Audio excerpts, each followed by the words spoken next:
Hello दोस्तों, नमस्कार। आप सभी का बहुत बहुत स्वागत है हमारे YouTube channel online Hindi Vipin Kumar में।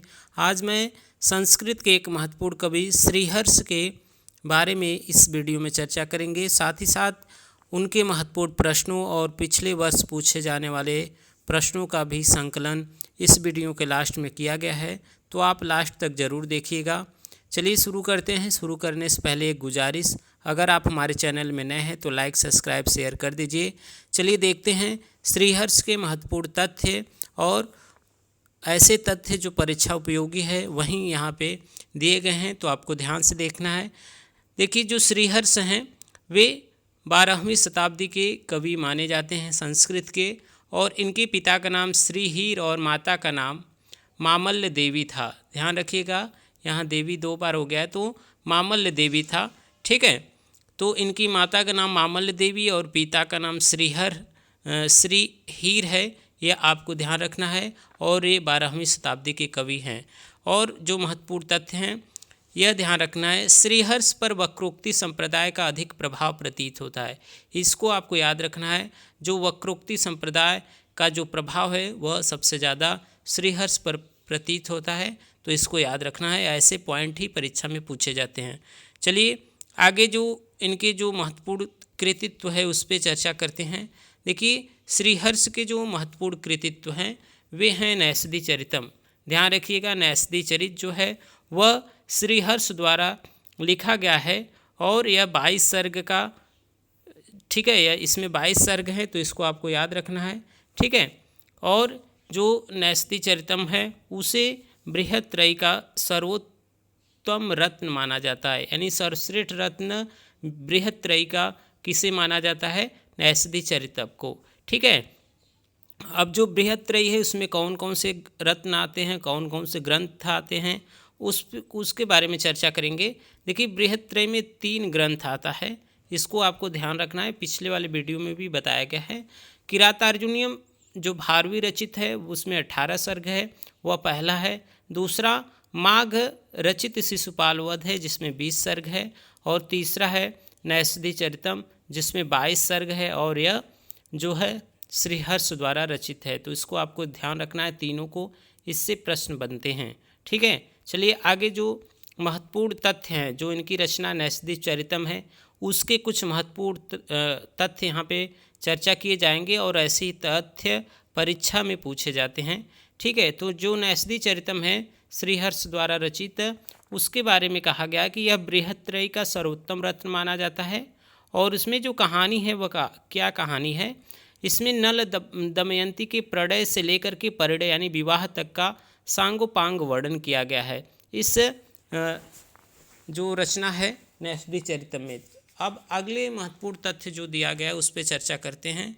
देखिए, जो अगला महत्वपूर्ण तथ्य दिया हुआ है इसको याद रखना है, यह महत्वपूर्ण तथ्य हैं, यह इससे ही परीक्षा में पूछे जाते हैं प्रश्न।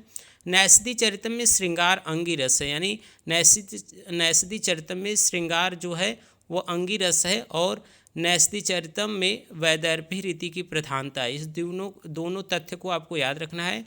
नैषधि चरितम में श्रृंगार रस की जो श्रृंगार है वह अंगी रस है, और दूसरा और इसमें वैदर्भी रीति की प्रधानता है। ठीक है, अगला जो पॉइंट दिया हुआ है उसको भी आपको याद रखना है, यह इम्पॉर्टेंट पॉइंट है, ऐसे ही परीक्षा में प्रश्न देखे जाते हैं।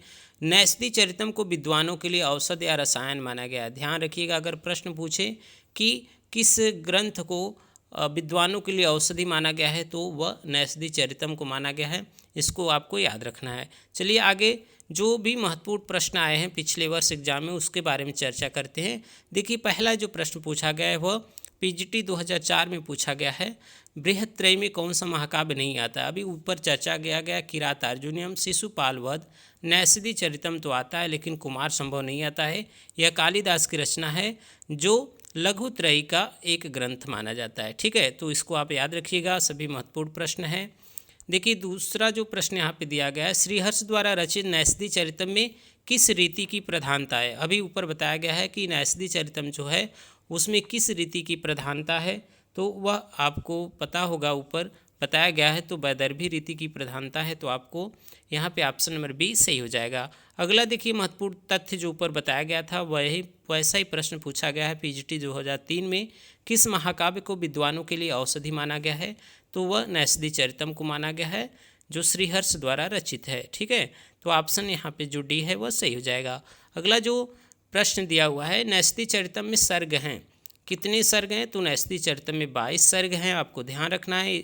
ऑप्शन बी सही हो जाएगा। अगला जो प्रश्न पूछा है, नैषधि चरितम का प्रधान रस क्या है? तो नैषधि चरितम में देखिए जो अंगी रस है वह श्रृंगार है, तो ऑप्शन बी यहाँ पे सही हो जाएगा। चलिए अगले जो प्रश्न की तरफ बढ़ते हैं। अगला जो प्रश्न दिया हुआ है, इनमें से कौन सी रचना श्रीहर्ष द्वारा रचित है? देखिए श्रीहर्ष द्वारा रचित कौन सी रचना है? तो नैषधि चरितम है, तो ऑप्शन नंबर यहाँ पे सी सही हो जाएगा। चलिए आगे बढ़ते हैं। अगला जो प्रश्न दिया हुआ है, श्रीहर्ष पर किस संप्रदाय का अधिक प्रभाव प्रतीत होता है? ऑप्शन दी है औचित्य संप्रदाय, वक्रोक्ति संप्रदाय, ध्वनि संप्रदाय, अलंकार संप्रदाय। तो देखो ऊपर बताया गया था कि जो श्रीहर्ष हैं उन पर जो वक्रोक्ति संप्रदाय है उसका अत्यधिक प्रभाव परिलक्षित होता है, तो ऑप्शन नंबर बी यहाँ पे सही हो जाएगा। अगला जो प्रश्न पूछा गया है कि श्रीहर्ष किस शताब्दी के कवि हैं? तो श्रीहर्ष 12वीं शताब्दी के कवि हैं, यह आपको पता होगा, ऊपर बताया गया था, तो ऑप्शन नंबर ए यहाँ पे सही हो जाएगा। यह कुछ महत्वपूर्ण तथ्य थे महाकवि श्रीहर्ष के बारे में और उनकी रचनाओं के बारे में। आशा ये कर रहे हैं कि यह वीडियो आपको बहुत अच्छा लगा होगा। अगर वीडियो अच्छा लगा होगा तो हमारे चैनल को सब्सक्राइब कर दीजिएगा, लाइक कर दीजिएगा। एक महत्वपूर्ण पॉइंट और बताना है कि पिछले वीडियो में मैंने भवभूति के जो नाटक मालती माधव में 10 अंक बता दिए थे, मालती माधव में 10 अंक बताए थे, उसमें 7 ही अंक हैं, तो वह गलती हो गया है तो उसके लिए हमें खेद है, आप उसको सुधार लीजिएगा। 10 अंक नहीं हैं बल्कि 7 अंक हैं। चलिए आप सभी का धन्यवाद, मिलते हैं एक नए वीडियो में जल्द ही।